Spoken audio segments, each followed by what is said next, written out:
ntuuse okwebaza kwange ku Anticorruption. Ekitongole ekyo kikatuyamba munonga. Era neebaliza ddala okuva ku ntobo y'omutima gwange. Nga mukyala Kalema ne staff ye yonna nabo mbeebaza. Mbeebaliza nno ddala. Ate tusiima ne President yakateekawo olw'okuyamba omuntu wa wansi. Nkwebaza maama mukadde omukazi azaala kubanga wazaala omulundi ogwokubiri.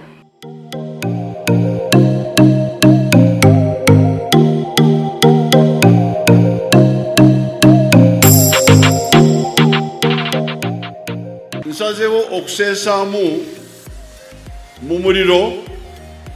Omanyi omuliro gwetaaga okuseesaamu.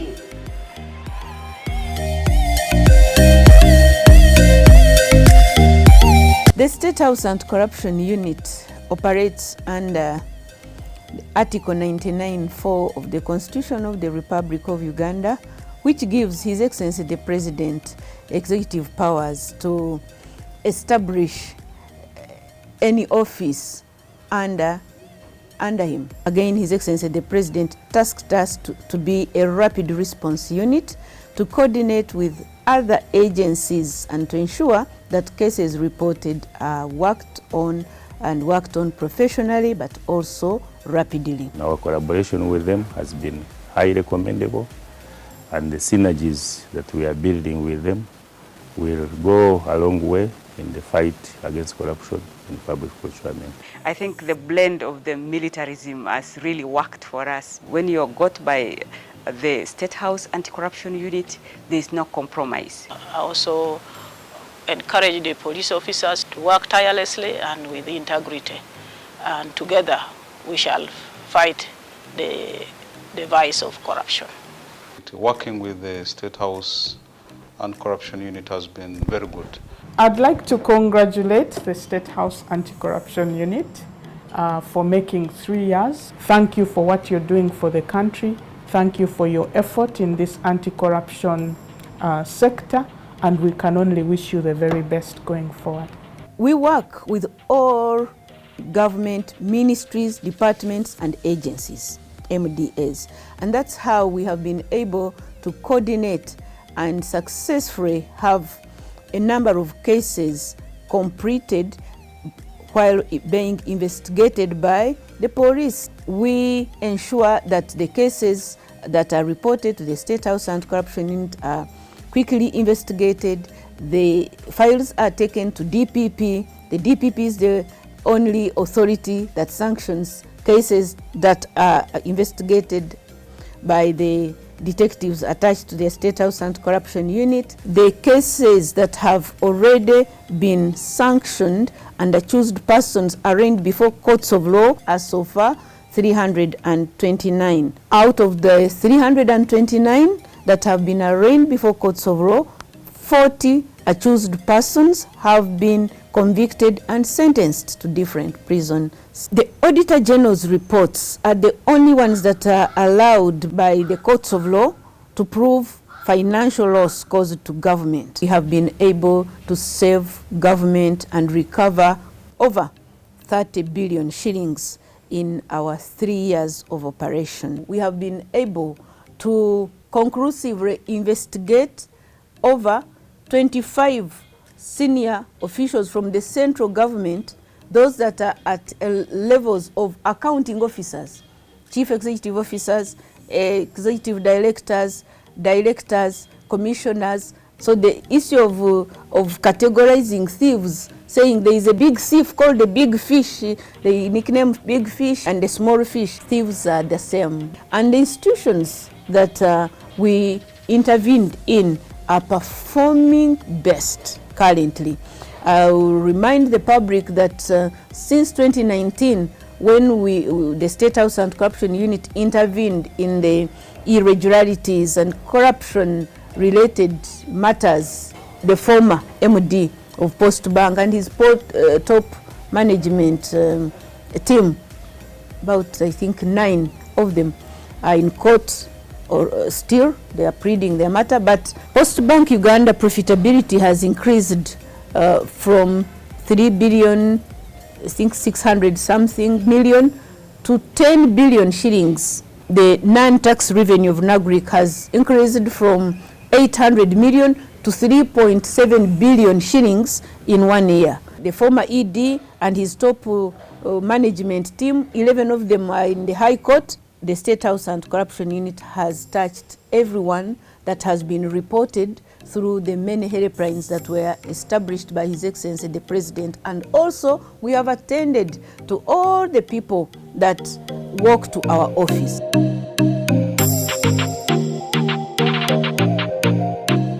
The main achievement we celebrate every other day is public trust. Ugandans have trusted the unit of the President. The public have built up confidence in them to the extent that they say, yes, if we report to the State House Anti-Corruption Unit, they will respond, they will get back to us, and they will follow the issues through. We are grateful to the media friends and colleagues and comrades because they have moved with us this journey in the fight against corruption.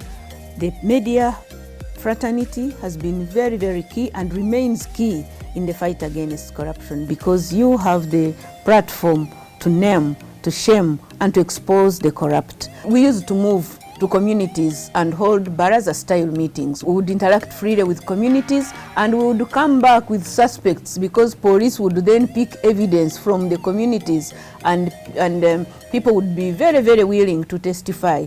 But because of the pandemic, we chose now to reduce on movements. We only move out where the cases are really very bad and we have to reach out to the communities. We also limit numbers. We work with the district leaders to ensure that people do not gather too much to spread the disease. In this period of COVID, we have concentrated most on human interest cases, whereby we have had to intervene to help the elderly, the vulnerable children, also the disabled. We intervened in the matter of a 97-year Chamurabe Maimuna who was carried out of her house in Buwambo, Wakiso here, by her own daughter who connived with the corrupt.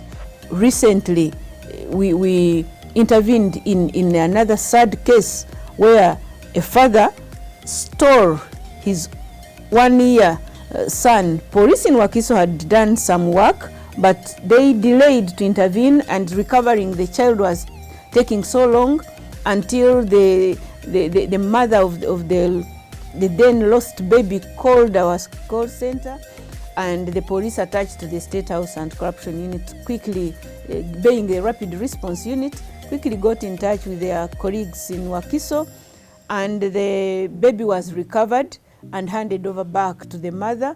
I appeal to all parents out there. It is our responsibility to ensure that our children are taken good care of. We coordinated the return of over 600 Ugandans who were engaged in domestic work and were living in dehumanizing conditions. My appeal to parents is that before we let our children go, let us know what they are going to do, but also let's not allow these labor export companies to just take our children and not follow them up. Abakyala banziyako passport yange abangamba togenda mugatuuka eyo mutukaabirire gavumenti muwoze gavumenti etuyambe biki babalabula nga mugenda bagenda bawamba nga ndowooza abakazi sebanjagaliza kulinnya. We rescued one of the children that were living under torture. The one specific one I remember, Mutesi Winnie, who was 8 years old. Senga yali yantutte ku ddwaliro nga yankuba nantwala ku kakiriniki ne balaanika okunzijanjaba nga agamba mbu kayute nga mbu namutwamu obugo obutinyu. Kati ku ddwaliro n'abakyala n'amubuuza otuuka otya okuba omwana wa muganda wo n'omutuusa ku buno obuzibu. So the kid was operated on at Murago Hospital and she's now in good condition. Again, they brought her back to us to see how lively the kid is. Our strategy is to increase the awareness campaign. We want to be in schools when they open.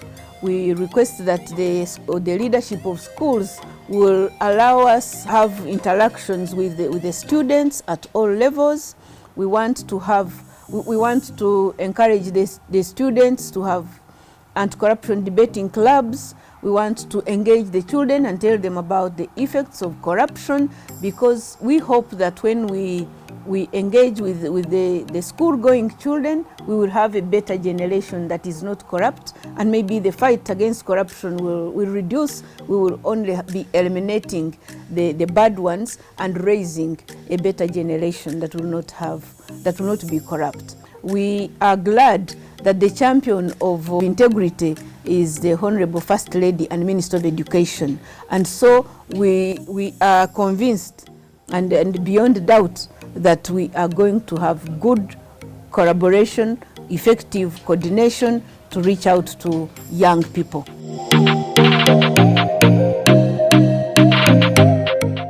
We are always very, very grateful to His Excellency the President for trusting us to do his work in the fight against corruption. Without his guidance, we wouldn't achieve anything. I am also very grateful to all heads of anti-corruption agencies.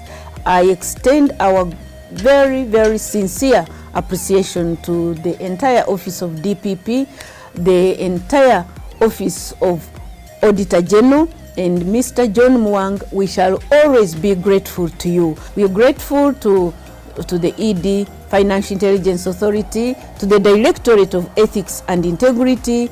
And I'm not saying that the IGP is not doing his work. He's the only one helping us to have the right police officers. And my sister, the Director CID, who is constantly supervising the detectives that are attached to the anti-corruption unit and her entire directorate. We are grateful to the ED PPDA and his entire team, Mr. Benson Tulame and your team, your top management, to IGG and the institution, the entire institution of Inspectorate of Government, the chairperson of the Leadership Code Tribunal, Dr. Rosalyn Kargonjo, and your team, our leaders in the security, again starting with the Chief of Defense Forces, because police operations are sometimes supported by the army. All my colleague officers in SFC, the leadership, the other ranks, all the security personnel, the State House Anti-Corruption Unit staff, thank you and thank you more. A huge thank you to the citizens of Uganda. You make us proud because you trust us and you are confident in us. A happy 3rd anniversary to the State House Anti-Corruption.